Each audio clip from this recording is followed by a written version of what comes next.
All right, dear Gemini, my air sign friends. Here we go. So masculine, feminine,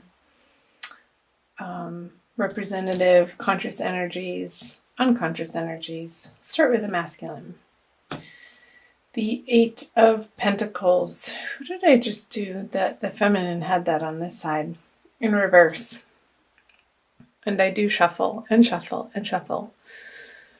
So the masculine could be feeling in the middle of March that he's a little bit tired of his grind, not feeling inspired in his work or what he's been aiming toward. And I feel like there's a little bit, this is causing a little bit of a reevaluation in what he's producing and putting forth, and if it's still a right fit moving forward for him. I know this is a love reading and I'll tie it in, but that's the message that's coming through on that one. Let's see, the feminine is the Hermit in reverse. So she's looking away from the masculine in this card. It is a major arcana card, so a much bigger energy for the feminine than the masculine. Minor arcana, Eight of Pentacles. I'm feeling if the feminine Geminis have gone on an inner journey and in the past and in the month of March feel like they need to move out more outward into the outer world, more so than they have in a while, whether that be socially or career-wise with friends and family, in outer relationships, maybe some traveling, not spending as much time at home for the feminine. So let's see what the under the surface, beneath the surface.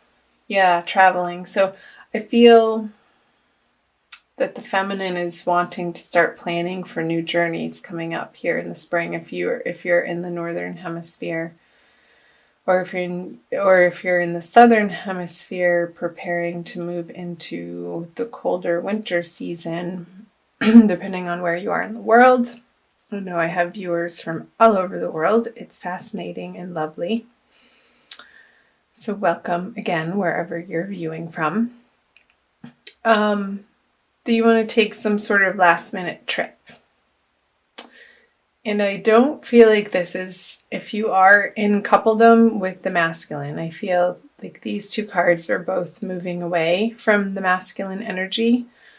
So I feel like while he's over here dealing with what he needs to deal with in his financial career world, this is allowing you the space and the freedom to get some short journeys. I don't feel like they're long journeys. I feel like they're quick, short trips. Maybe in your region, and not necessarily, I don't feel like you're getting on a plane going anywhere. It's more by ground transportation, or maybe even a boat,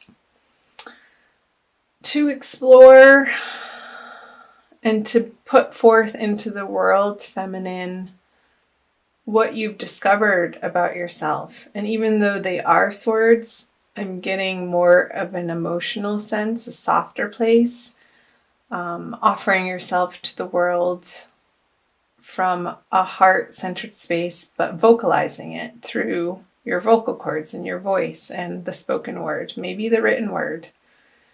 Maybe that's the way that you're journeying. Feminine in March is through journaling and maybe blogging and offering that out to the world from these illuminated wisdom thoughts and nuggets that you're ready to share. Interesting message. Anyway, let me know in the comment section below. Those of you, sorry, I keep clearing my throat. I'm getting over something. Yeah, for those of you that's speaking to, let me know down below in the comment section. So back to the masculine.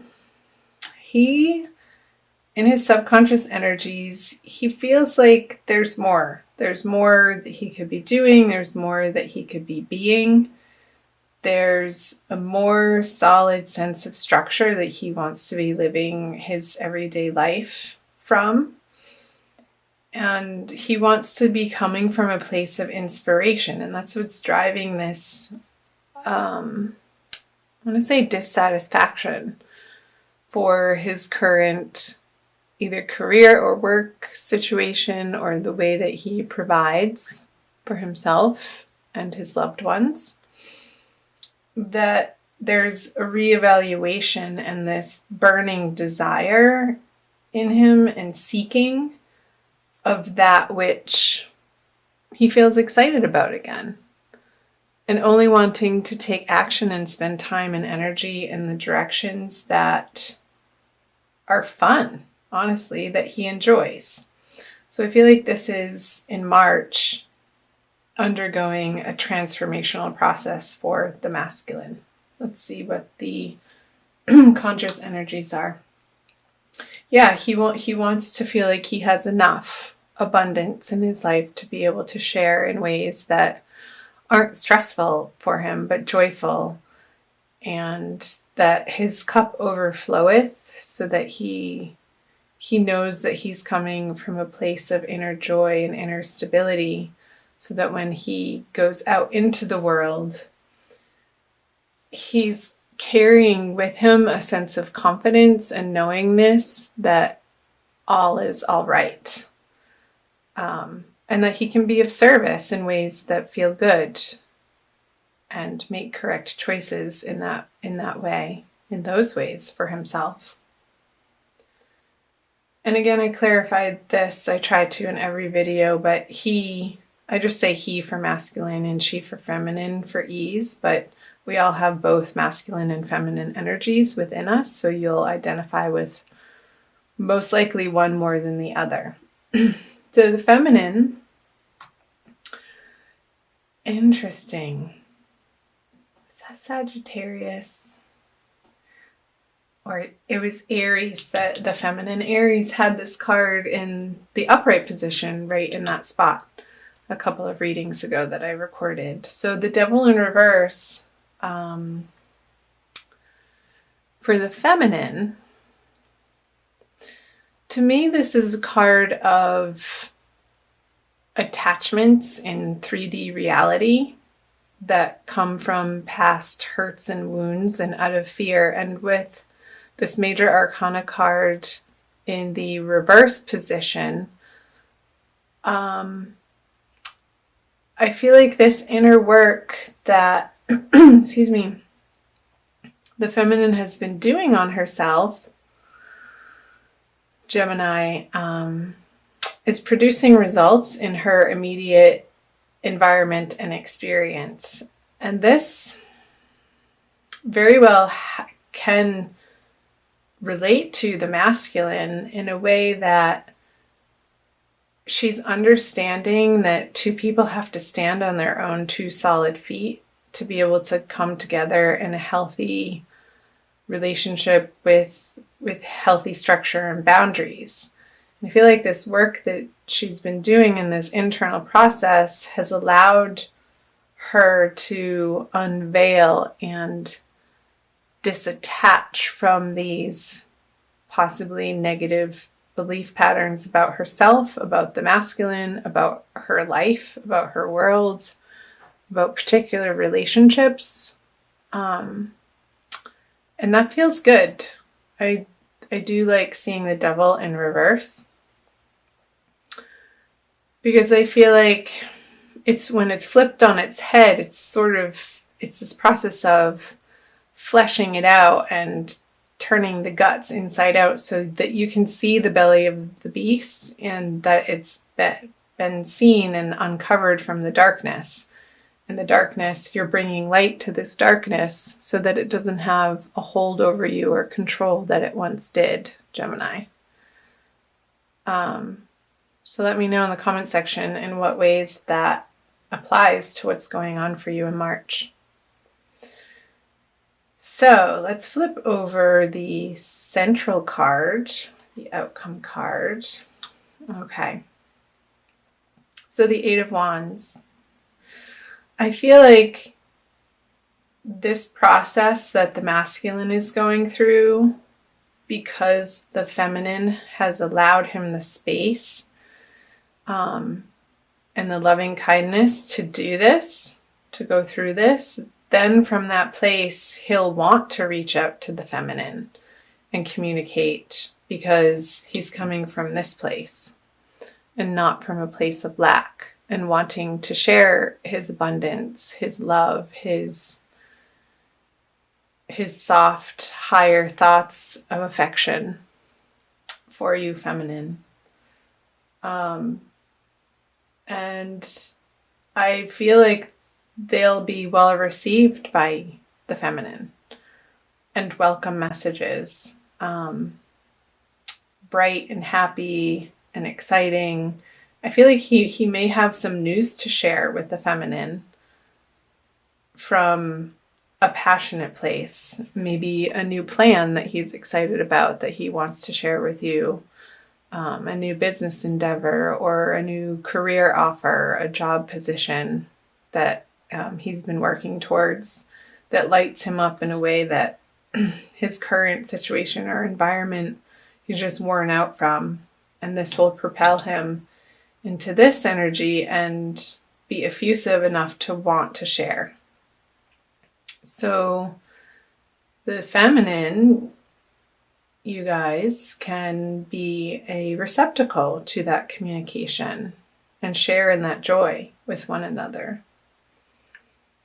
And I feel like this energy is coming up more for the end of the month. So be curious to see what your April Divine Love reading says about that too, since I am recording this about the middle of March for you guys. I also want to pull a Kuan Yin Oracle, Blessings, Guidance, and Enlightenment from the Divine Feminine by Alana Fairchild. It's a new deck of mine that just wanted to come out and play for you. And I always like the Oracle cards because I feel like they play off the energies that I was picking up on from the tarot. And it usually solidifies the message for you guys, or reconfirms it and affirms a particular message that either needs to be reiterated or just affirmed, I guess. So let's do this. Pretty. She's holding a lotus flower.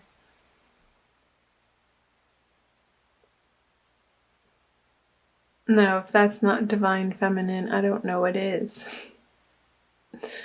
She's like, yes, look at my transformation. She's humble though, but also reverent of the work she's done. And it's so pure, the flower that she's holding. It's illuminated in its own right. And she's taking part ownership for that, but also in a way that she feels connected to the divine, and that's how she radiates. Nectar of the Lotus.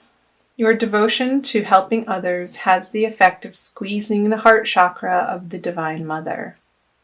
From her heart drips nectar, sweet, sustaining, life-affirming energies that feeds you and allows you to nourish many souls. When you are full, well, and vital, you are able to nourish others.